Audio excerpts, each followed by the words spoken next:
Hoy vamos a empezar nuevamente hablando de las lamentables contradicciones que tiene el presidente Lasso, no con sus contradictores, no con la oposición, no con los políticos malos, malísimos, que quisieron darle un golpe de Estado, según su gobierno, según la prensa aliada y según Fernando Villavicencio, sino las contradicciones que tiene Lasso con Lasso.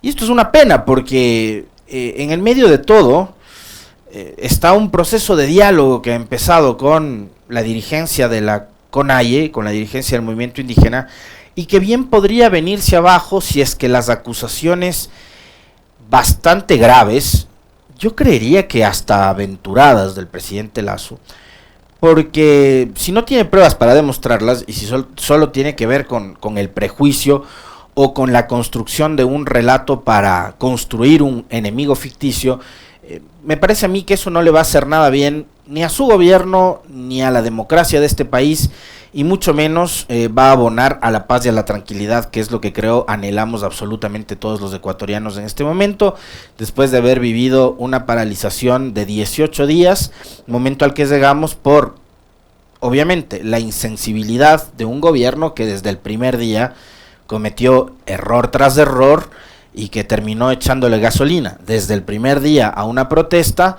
que venía desde hace meses atrás presentando algunas propuestas, exigencias, pedidos, etcétera, con la detención de Leonidas Issa, por ejemplo, ¿no?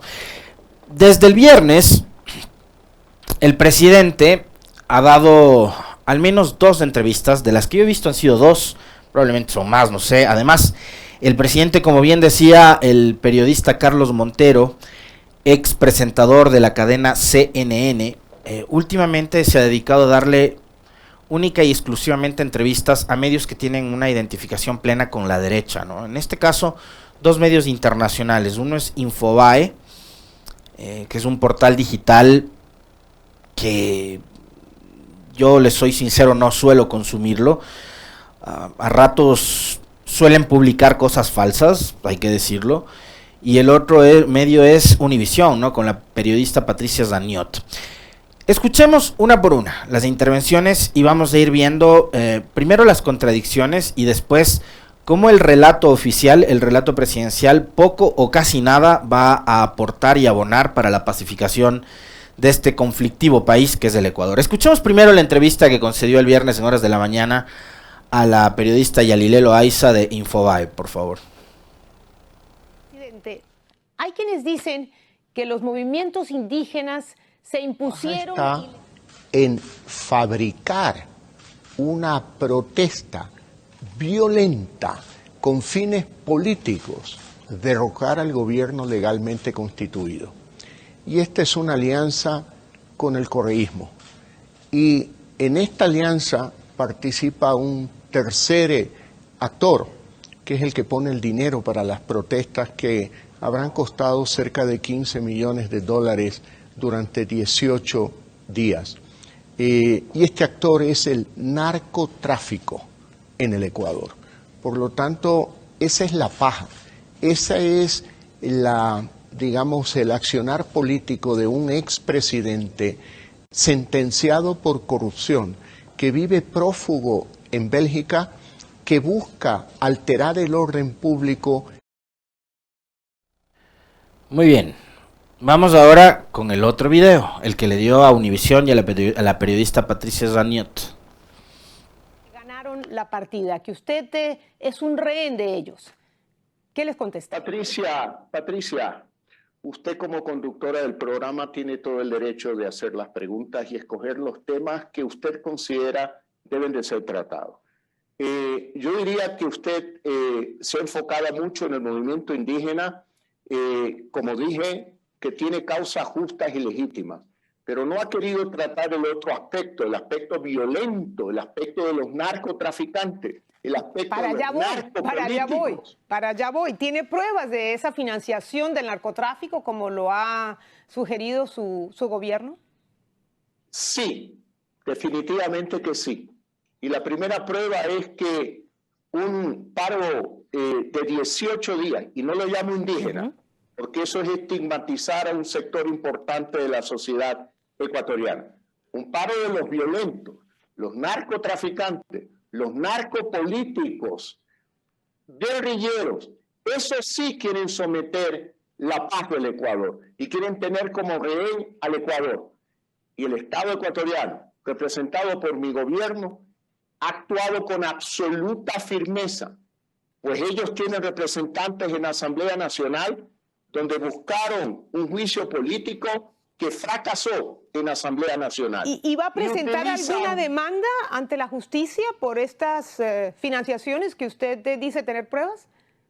Mire, Patricia, un paro de 18 días tiene un costo aproximado de 20 millones de dólares. Ese dinero no lo tiene ni un partido político en el Ecuador.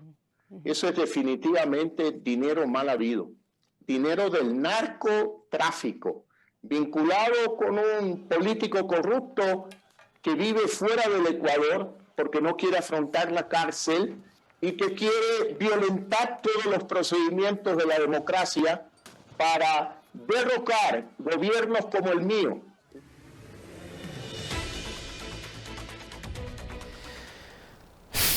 Yo vi las dos entrevistas de forma parcial el viernes anterior y probablemente lo que yo pensé, y les voy a decir qué fue lo que pensé, obviamente apenas las vi y las escuché, yo estoy seguro que todos ustedes deben haber tenido la misma impresión o les provocó la misma sensación. Yo apenas escuché al presidente Lasso decir lo que dijo en estas dos intervenciones. El primer cuestionamiento que me hice es: ¿en qué momento se va a dedicar a gobernar Guillermo Lasso? Los ecuatorianos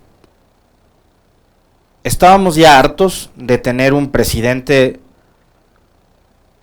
que cada vez que intervenía en una entrevista o en un espacio de comunicación, que tampoco es que lo hacía de forma recurrente, Lenín Moreno siempre aceptaba las entrevistas dependiendo de cuál era el medio, de cuál era el periodista, y muchas de esas entrevistas se convertían en espacios para la salamería, ¿no? Sobre todo cuando iban los radiodifusores, quienes en diciembre le agradecían y tuvieron hasta un intercambio de regalos, motivo de un comentario también en este espacio, con el presidente en el Salón Amarillo, ¿no? Ahí intercambiaron regalos, los unos entregaban diplomas, los otros entregaban frecuencias.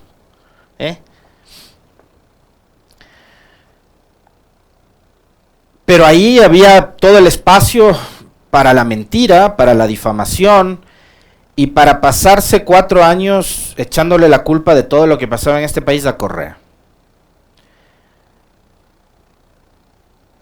La mentira llegó a un punto tal, o sea, habían tantas, pero hay un episodio que a mí me encanta recordarlo porque me parece que es uno de los más emblemáticos y uno de los más recordados, que no deberíamos olvidarlo nunca, de las tonterías que solía hablar Moreno cuando intervenía en los medios. Porque además Moreno mintió y acusó desde ese entonces al gobierno de Correa de tener un pacto con el narcotráfico de una forma descarada, sin pruebas, con una carga negativa con respecto de todo lo que había sido el gobierno anterior. Y creo que ya ni siquiera vale la pena recordar que Moreno había sido vicepresidente de Correa 6 años, que fue parte del proceso de la Revolución Ciudadana y de tales, ¿no es cierto? O sea, creo que todos aquí sabemos el nivel de sinvergüencería y de cinismo que tenía Lenín Moreno, ¿no es cierto? Entonces creo que eso ya ni viene al caso recordar. Pero a pesar de todo eso, hubo una intervención después de la crisis de seguridad de marzo y abril del 2018 que nos costó vidas a los ecuatorianos, de periodistas, de civiles, de militares y de policías. Moreno concede una entrevista, o varias entrevistas, a algunos medios de comunicación internacionales, entre esos CNN, que vino con Fernando del Rincón, NTN 24 de Colombia, vino la periodista Andrea Bernal, y con ellos una mentira que fue replicada por todos los medios de comunicación de este país, sin darse la molestia de contrastar, de verificar o de ir a buscar otra fuente como para más o menos hacer un contrapeso entre lo que decía Lenín Moreno y la verdad o la realidad, y era que hablaba sobre el famoso puente en el río Mataje que une a Ecuador y Colombia en la zona de Esmeraldas. El tercer eje binacional, recordar que hay, por ejemplo, el puente sobre el río San Miguel en Sucumbíos, el puente Rumichaca en la zona de Carchi y el puente sobre el río Mataje en Esmeraldas. El tercer eje binacional era este, Ecuador-Colombia. ¿Qué fue lo que dijo Lenín Moreno en esas entrevistas? Dijo que Correa había construido ese puente hacia la nada para facilitar el tráfico de drogas. Una grosera tontería, una mentira grosera y alevosa. Yo recuerdo que pocos días después, cuando Rafael Correa, expresidente, mantenía todavía un espacio que se llamaba Conversando con Correa en RT, en Russia Today, él entrevistó a Juan Manuel Santos, quien todavía para entonces, estamos hablando de abril del 2018, era presidente de Colombia. En ese año había transición a finales, ¿no?, de año, o en agosto me parece, en agosto, septiembre, transición de gobierno. Santos entregaba el poder a Duque, pero todavía era presidente de Colombia, Juan Manuel Santos. Y Correa hizo lo que no había hecho ningún medio de comunicación en este país, que fue ir a la fuente y le preguntó a Juan Manuel Santos que qué pasaba con el tercer eje binacional y si es verdad que el Ecuador había construido, durante el gobierno del correísmo, un puente a la nada para beneficiar al narcotráfico.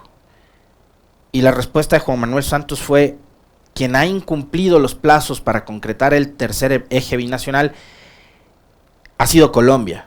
Mi gobierno lleva retraso en la construcción de las carreteras, de toda la obra de infraestructura para empatar en el puente sobre el río Mataje, que era el tercer eje mediante el cual Ecuador y Colombia se iban a unir a través de la comunicación terrestre, a través de la vía y el puente.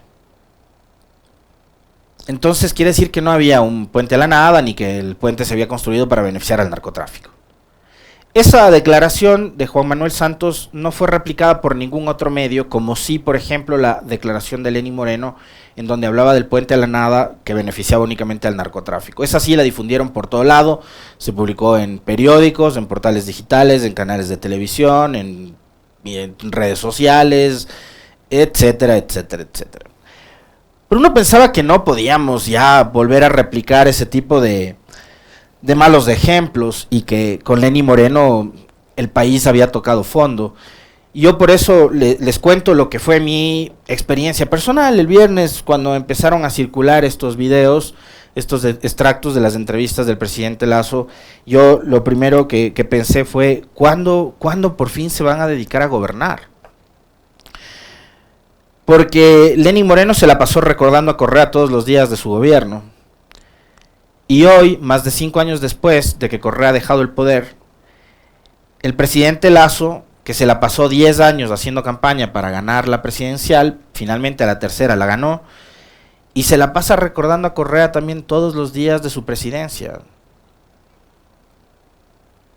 O sea, como pasó con Moreno, el legado que nos va a dejar Lasso es el recordatorio que hizo de Correa todos los días, y Correa, y Correa, y Correa, y Correa. Y cuando nosotros nos dicen: ¿pero por qué hablan de Correa? Porque el presidente habla de Correa.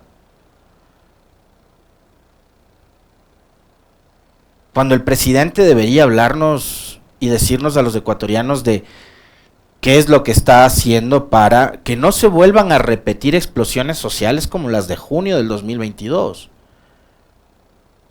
Porque daría la impresión de que, fíjense, siendo Guillermo Lasso uno de los principales aliados políticos de Lenín Moreno durante la revuelta de octubre del 19, no aprendimos nada, y que él mismo no aprendió nada. Entonces eso es lo primero. ¿En qué momento el presidente Lasso y todos sus ministros, secretarios, etcétera, se van a dedicar a gobernar el Ecuador y van a dejar de hablar de Correa? Me parece que esa pregunta y ese cuestionamiento deberíamos hacernos todos los ecuatorianos todos los días, Ah, sí, y es verdad. Gracias, Jimmy, por recordarme eso. El famoso Puente a la Nada fue inaugurado 2 veces por Lenín Moreno, ¿no? Cuando ya estaba todo listo. Ahí ya no era el Puente a la Nada. Ya no servía para el tráfico de drogas. Ahí sí fue a hacer el show para inaugurar el puente, es verdad. Cierto, me había olvidado de ese pequeño detalle. Pero no está solo el hecho de que se la pasa recordando el presidente Lasso 5 años después de a quien dejó el poder en mayo del 2017, sino está el hecho de que se construyen fábulas a partir de mentiras. ¿Y por qué es una mentira? Porque ni siquiera entre ellos, ni siquiera él mismo se pone de acuerdo con él mismo.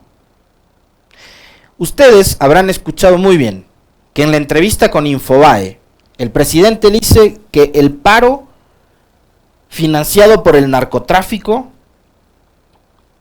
en alianza con el correísmo, le cuesta no menos de 15 millones de dólares sostener la presencia de los manifestantes en Quito, su alimentación, etcétera, etcétera. 15 millones de dólares, dice Infobae el presidente. 3 doritos después, en la entrevista con Univisión y la periodista Zaniot, el periodista dice que sostener una movilización de 18 días cuesta 20 millones de dólares. ¿Cómo hace los cálculos del presidente? ¿Alguna vez organizó él quizás una revuelta, una manifestación, una paralización? Yo me acuerdo que sí, que él durante los años 2015, 16 y 17 era de los que protestaba todos los días junto al movimiento indígena en contra del correísmo, en contra de la Revolución Ciudadana. Él mismo decía, hay que apoyar la movilización y la protesta social en contra de la dictadura y del tirano de Correa, y él mismo estaba ahí en las calles. No sé si desde entonces él tiene la experiencia necesaria como para sacar cálculos, tirar números y decir que una movilización de 18 días cuesta 15 o 20 millones. Primero debería ponerse de acuerdo, presidente, con usted mismo y no soltar cifras por soltarlas, como han hecho durante estos 5 años. Que la corrupción del gobierno de Correa, 100.000 millones, 70.000, 50.000, 25.000, 30.000, 2.000. Nunca se pusieron de acuerdo, no hay cifras oficiales, no han recuperado ni medio centavo de la supuesta corrupción, han tenido todo el tiempo del mundo para seguir la ruta del dinero, esa ruta del dinero no existe, capaz que todo lo que inventaron, probablemente así sea, y todo se trate del dichoso loafer, sea eso, un invento, una noticia falsa, como lo es esto. 15 millones de dólares a un medio, 20 millones de dólares al otro medio. ¿En cuál de las dos entrevistas usted dice la verdad, presidente? Le repito, no es que tiene que ponerse de acuerdo sobre esa cifra con los financistas si es que existen, sino tiene que ponerse de acuerdo con usted mismo. Y yo quiero ahora leer junto a todos ustedes lo que fue la respuesta de la CONAIE al presidente Lasso y a su gobierno en un comunicado en el que lo dicen todo, ¿no? Y que no se guardan absolutamente nada los dirigentes indígenas. Vamos a revisar junto a ustedes el comunicado. Si me permiten, a mí me falla un poco la vista. Ahí lo tenemos. Rechazamos las absurdas acusaciones de Guillermo Lasso sobre el financiamiento de la legítima protesta social. Fechado 9 de julio del 2022. La CONAIE rechaza las recientes declaraciones y vinculaciones del presidente Guillermo Lasso sobre el supuesto financiamiento de 15 millones de dólares del narcotráfico al paro nacional. Esto atenta y estigmatiza la legítima protesta social, a la vez que denota la limitada visión del presidente para entender la realidad, las formas organizativas de los pueblos indígenas y el concepto de solidaridad tan arraigado a la lucha social. Acorralado por las cifras de rechazo a su gestión y la incapacidad de gobernar, emite acusaciones falsas e irresponsables, agravando la convulsión social y política agravada por el mismo gobierno. El ideal neoliberal del gobierno del encuentro le hace imposible comprender que se haga algo sin la mediación del capital. Qué potente, ¿no? Sea este legal o ilegal. Se habla de dineros dudosos, que primero aclare los Pandora Papers que lo comprometen, la compra-venta de cargos públicos que salpican a sus ministros, los narcogenerales y los escándalos de corrupción por evasión de impuestos en su gabinete, hechos que expresan claramente su imagen de gobierno ausente, neoliberal y evasor. Las actitudes maliciosas del señor Lasso ponen en duda el acta firmada, pues demuestra abiertamente el quemeimportismo del Ejecutivo y acentúa la política de confrontación. Advertimos que la narrativa oficial del narcotráfico y terrorismo se dirige a criminalizar la protesta, pone en riesgo y sabotea desde el mismo Ejecutivo el proceso oficializado el 7 de julio del 2022 para los próximos 90 días. El paro nacional fue sostenido en minga colectiva y solidaria con la producción campesina de la costa, sierra y Amazonía, por los barrios populares de Quito, las ollas comunitarias, la ayuda humanitaria de universidades y centros de acogida, por la ciudadanía espontánea, porque el pueblo sabe y siente las necesidades del pueblo. Si el paro duró 18 días, no fue por un financiamiento externo, sino por la inoperancia, el desinterés y la falta de voluntad del gobierno. Los logros alcanzados no son ningún favor, son producto de la lucha y presión social que obligaron a ver la realidad del país. Es preocupante cómo se confunde al país, se motiva más odio y racismo, cuando quedó demostrado que por más de un año los 10 puntos de la agenda nacional fueron puestos en la mesa, demostrando el espíritu de diálogo que caracteriza al movimiento indígena. Es inaudito pensar que la defensa de los derechos esté manipulada por sectores políticos externos y actores que evaden la justicia. Pedimos respeto a la memoria de los caídos por la represión estatal y el diálogo iniciado, en el cual el movimiento indígena está poniendo todo su esfuerzo porque nuestro único interés es canalizar propuestas y soluciones para el alivio económico de miles de familias del campo y la ciudad. Invitamos nuevamente al presidente Lasso a sentarse a dialogar de frente con nosotros, ya que por su decisión de continuar con las políticas nefastas de Moreno y el anterior gobierno, ha causado esta grave crisis en el Ecuador. La CONAIE recuerda y nos recuerda varios episodios, ¿no? El de los Pandora Papers, por ejemplo, que comprometen al propio presidente. El de la supuesta compra y venta de cargos públicos. Recordarán ustedes que aquí se denunció sobre la venta de un viceministerio de Agricultura y cosas por el estilo. El escándalo de los narcogenerales, que es algo que lo soltó el propio embajador de los Estados Unidos y sobre lo cual el presidente y el gobierno no han dicho absolutamente nada, ¿no? Y la corrupción por evasión de impuestos en su gabinete. Resulta que en el último cambio de ministros o renovación del gabinete, algunos de los nuevos secretarios de Estado no estaban al día con respecto del pago de sus impuestos. Y lo que hace la CONAIE es deslindarse también de la responsabilidad que le quieren achacar al correísmo. Yo le escuchaba en una entrevista en un portal digital ayer a Antonio Ricaurte, ex candidato a la alcaldía de Quito, creo que fue, ¿no? Y ex concejal, etcétera, decir que Correa no tuvo nada que ver con el paro. Le escuchaba a Antonio Ricaurte. Pero esas declaraciones quedan a ratos como flotando en el aire, ¿no? Y alguna otra imprecisión del propio presidente de la República. Dice que el paro no fue del movimiento indígena. Bueno, yo vi liderando a Leonidas Issa de la movilización.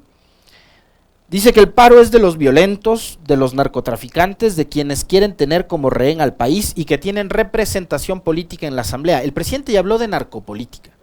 Yo no sé si el presidente tiene alguna idea de la dimensión de sus declaraciones, porque él ya no es un simple ciudadano más, él no es como ustedes o como yo, somos simples ciudadanos, él es el presidente de la República, y el presidente de la República está hablando de narcopolítica, con pruebas cero, ¿no? Porque la periodista le dice, usted tiene pruebas, ¿va a presentar alguna denuncia? No dijo nunca que iba a presentar denuncia. Dijo, sí tengo pruebas, la prueba es que tienen representación en la asamblea y que la narcopolítica quiso llevar adelante un juicio político. No era un juicio político, presidente. El 130 no habla de juicio político, habla de su destitución a través de un mecanismo parlamentario. Pero no es un juicio político, no había un juicio político. Se buscaba dar una salida política al conflicto, sí, en un momento muy complicado, porque habían pasado ya 15 días de protesta o algo por el estilo, Y a ese momento llegamos porque, insisto, de un lado había la negativa del gobierno de finalmente sentarse a dialogar, y por otro lado, digamos, había también una suerte de malestar por las permanentes evasivas de parte del régimen, ¿no? Entonces, finalmente quien está gobernando, presidente Lasso, es usted, pues. Y si se llegó a 18 días, no fue porque únicamente los señores de la CONAIE dijeron, a ver, esta vez ya no van a ser 11, van a ser 18. Podía haber sido un día, si usted desde el día 1 se sentaba a conversar con la CONAIE. Pero hicieron todo lo contrario, detuvieron a Issa de manera irregular, arbitraria. Eso todavía no ha quedado del todo claro. ¿Cómo es que se dio la detención de Leonidas Issa? Y una cosa que no deberíamos olvidarnos los ecuatorianos, finalmente el presidente Lasso nunca se sentó a dialogar con la CONAIE, mandó delegados. Él es el presidente de la República. Intentó incluso, mal asesorado por algunos periodistas que no tienen idea de cómo funciona la organización indígena y que no tienen idea de cómo se llevan a cabo los diálogos y las conversaciones con el movimiento indígena.